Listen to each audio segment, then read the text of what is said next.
ഞങ്ങളുടെ നെക്സ്റ്റ് അജണ്ടയിലേക്ക് കടന്നിരിക്കുകയാണ്. അതായത് industry conclave ആണിപ്പോൾ. ഞങ്ങളുടെ ആൾട്ടർനേറ്റീവ് അജണ്ട തയ്യാറാക്കാനുള്ള ഹെൽത്ത് കോൺക്ലേവ്, അതുപോലെയുള്ള എഡ്യൂക്കേഷൻ കോൺക്ലേവ്, ഇപ്പോൾ ഇൻഡസ്ട്രി കോൺക്ലേവ്. ഞങ്ങളൊരു കേരളത്തിൻ്റെ ഇപ്പോൾ സോൾവ് ചെയ്യേണ്ട പ്രശ്നങ്ങളെ സംബന്ധിച്ച് ഒരു നല്ല ആൾട്ടർനേറ്റീവ് അജണ്ട പ്രിപ്പയർ ചെയ്യാനുള്ള ശ്രമത്തിലാണ്. ഇത് UDF മുൻകൈയെടുത്ത് ഇപ്പോൾ പ്രതിപക്ഷ നേതാവ് ഉടനെ ഇവിടെ എത്തിച്ചേരും.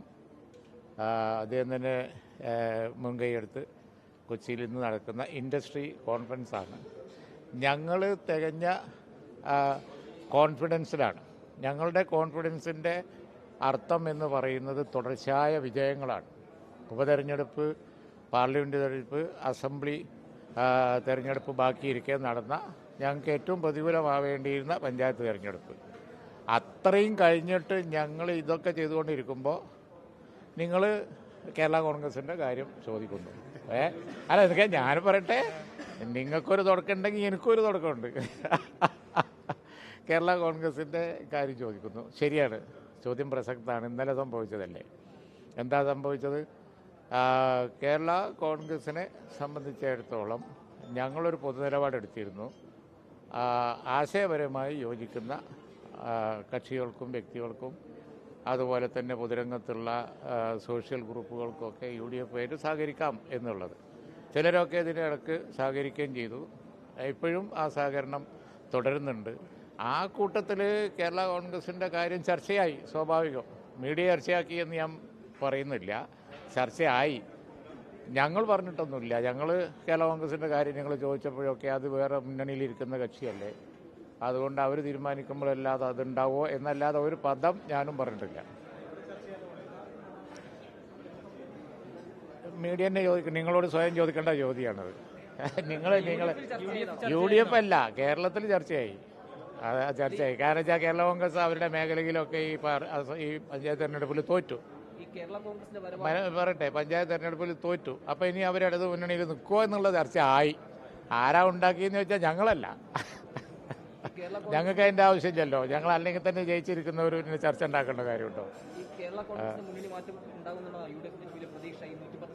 ഞങ്ങൾ അതിൽ പ്രതീക്ഷ അർപ്പിക്കേണ്ട ഒരു കാര്യമില്ല എന്ന് ഈ തെരഞ്ഞെടുപ്പ് തെളിയിച്ചിട്ടുണ്ട്.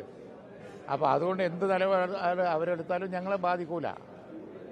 ഞങ്ങളെ സംബന്ധിച്ചിടത്തോളം ഞങ്ങളൊരു പൊതു തീരുമാനം എടുത്തിട്ടുണ്ടായിരുന്നു. ആശയപരമായി യോജിക്കുന്നവർ വന്നാൽ എടുക്കാം. അവരോട് ആശയപരമായി വിയോജിപ്പൊന്നുമില്ലല്ലോ. അതുകൊണ്ട് വന്നാൽ സ്വാഗതം ചെയ്യും എന്നേ ഞങ്ങൾ പറഞ്ഞിട്ടുള്ളൂ. അല്ലാതെ ആ അജണ്ട അവർ വരുന്ന കാര്യം അവർ വേറെ കക്ഷിയിലിരിക്കുന്നതല്ല, മുന്നണിയിലിരിക്കുന്നതല്ല. എന്താ? അല്ല, ഇല്ല, ഇപ്പം ചർച്ച നടക്കുന്നില്ല. ഇന്നലെ അവർ ആഗ്രഹിക്കുന്നില്ല എന്ന് അവർ പറഞ്ഞില്ലേ?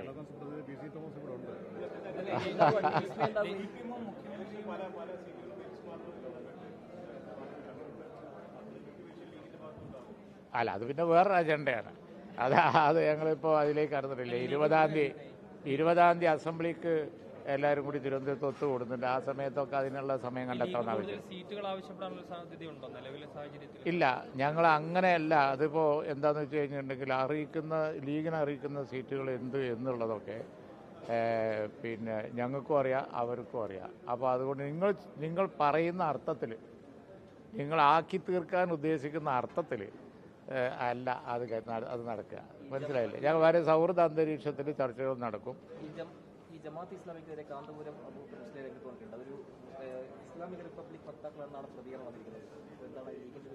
എന്താണ് എനിക്ക് മനസ്സിലായില്ല, ചോദ്യം തന്നെ മനസ്സിലായില്ല. ഞാൻ കണ്ടില്ലേ, ഞാനത് നോക്കിയിട്ടൊക്കെ മനസ്സിലാക്കിയിട്ട് മറുപടി പറയാം.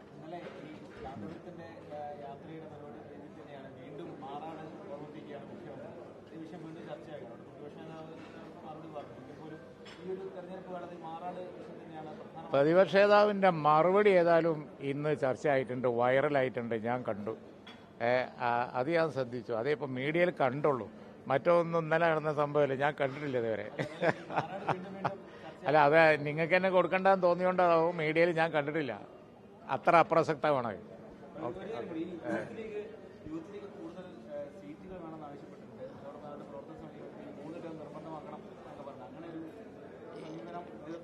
അതൊക്കെ സംബന്ധിച്ച് പിന്നെ വളരെ വിശാലമായി തീരുമാനമെടുക്കുന്ന പാർട്ടിയാണ് ഇന്ത്യൻ യൂണിയൻ മുസ്ലിം ലീഗ്. ഇത് സംബന്ധിച്ചുള്ള അവസാന കാര്യം നമുക്ക് സാദിഖ് അലി ശിഹാബ് തങ്ങൾ തീരുമാനം എടുക്കുമ്പോൾ അറിയാമെന്നേ പറയാം. അതും സാദിഖ് അലി തങ്ങൾ തീരുമാനം എടുക്കുമ്പോൾ